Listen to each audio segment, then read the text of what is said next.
पोलिसांनी सांगितलंय की कार्डियक ॲम्ब्युलन्स जी आहे त्या मुलाला शिफ्ट करण्यासाठी वापरलेली ती रामेश्वर कन्स्ट्रक्शनची आहे आणि आता त्यांच्या स्टाफ मधल्या मुलीच्या वडिलांना पल्लवी मोहितच्या वडिलांना हार्ट अटॅक आलाय म्हणून त्यांना ती ॲम्ब्युलन्स पाहिजे म्हणजे ती बॉडी त्यांना शिफ्ट करायची त्यातून पत्रकारांनी दखल घ्या।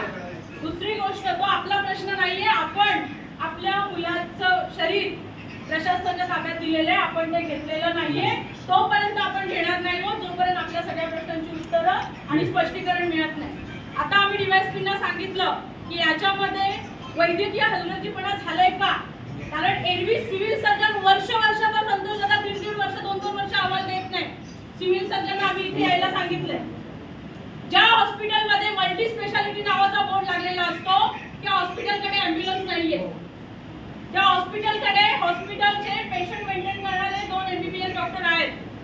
त्या मुलाचं आज सकाळी ऑपरेशन झालं, ऑपरेशन नंतर तो जो गंभीर झाला पेशंटच्या नातेवाईकांना सिटी स्कॅन करा, इथे MRI सिटी स्कॅन नाहीये, तुम्ही इथून त्याला दुसऱ्या हॉस्पिटलला शिफ्ट करा। ऑपरेशन झाल्यानंतर लगेचच तुम्ही कसं काय शिफ्ट करा, तुम्ही इथे का प्रयत्न केला नाही? सिटी स्कॅनची काय अशी गरज होती? तुमच्याकडे सोनोग्राफीचा रिपोर्ट होता, किती त्याचा आजार गंभीर आहे माहिती होतं, तो स्टेबल होता म्हणून त्याला तुम्ही ऑपरेशनचा सल्ला दिला, त्याचं ऑपरेशन केलं, तो ऑपरेशन नंतर सिरियस झालाय।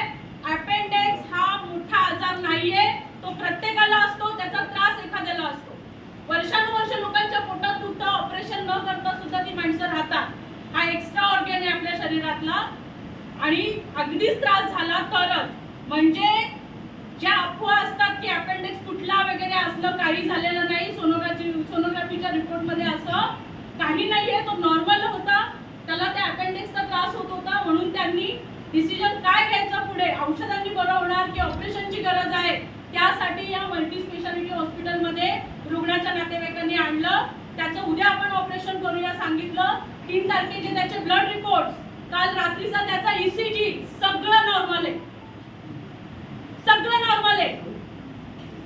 हे पहिल्या गोष्टी लक्षात ठेवा, म्हणजे जे काय झालंय, जी काय त्याची कंडिशन बिघडलेली आहे ती आफ्टर सर्जरी ऑपरेशन नंतर बिघडलेली आहे, त्याच्यामुळे त्या कुटुंबाला न्याय मिळेल। कारण एक जीव गेलाय, 26 वर्षाचा मुलगा आईवडिलांनी मोठा केलेला, हाताशी आलेला कमवता मुलगा गेलाय, त्याची भरपाई तो होऊच शकत नाही किती करोड दिले तरी सुद्धा, त्याच्यामुळे हॉस्पिटलची जबाबदारी निश्चितच आहे। जे कोणी याच्यामध्ये कुणाला वाचवण्याचा प्रयत्न करत असतील, सिव्हिल सर्जन इथे आला पाहिजे की नाही? आला पाहिजे की नाही? सिव्हिल सर्जन इथे आला पाहिजे, ज्या ह्याच्या खाली या हॉस्पिटलला मल्टी स्पेशालिटी म्हणून चालवण्याची परवानगी दिली आहे, इथल्या कुठल्या ह्याच्यावरती त्यांनी परवानगी दिली? मल्टी स्पेशालिटीचा अर्थ काय होतो? तिथे सिटी स्कॅन असलं पाहिजे, MRI मशीन असलं पाहिजे, मग फक्त मल्टी स्पेशालिटीचा तुम्ही बोर्ड लावून इथे लोकांची दिशाभूल करता की आमच्या हॉस्पिटलमध्ये एकदा पेशंट आला की बाहेर न्यायची गरज नाहीये असं समजून येतो ना आपण इथे, बरोबर की नाही? बरोबर आहे ना? मग इथे ज्या गोष्टी नाहीयेत त्याची माहिती आधीच पेशंटच्या रुग्णाच्या नातेवाईकाला का दिली नाही? किंवा जे MRI सिटी स्कॅन करायचे होते, तुम्हाला क्युरी होत्या, तर तुम्ही ते आधीच का केलं नाही? ऑपरेशनच्या पेशंटचे नातेवाईक कुठे आहेत ते?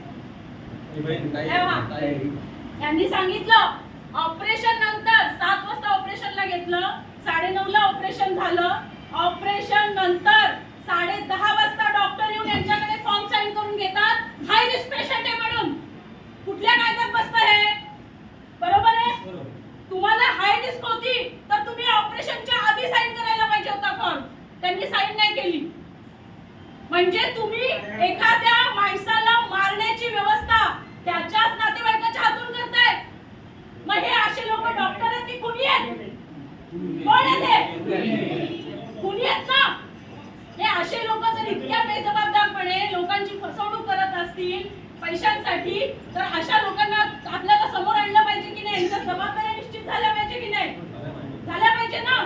बरं, इथून तुम्हाला जर त्याला फक्त सिटी स्कॅन आणि MRI करायचा होता, पेणमध्ये मात्र हॉस्पिटलला आहे, तुम्ही कारण दिलं सिटी स्कॅन MRIचं आणि शिफ्ट करायला सांगितलं, पण प्रत्यक्षात काय बोलले तुम्ही की MGM ला घेऊन जा, म्हणजे अशा प्रकारचा पेशंट हाताळण्याची क्षमता तुमच्या रुग्णालयाची नव्हती। तुम्ही ऑपरेशन नंतर लगेच काही तासात पेशंट सिरियस होतो, त्याचा इथे प्रयत्न न करता तुम्हाला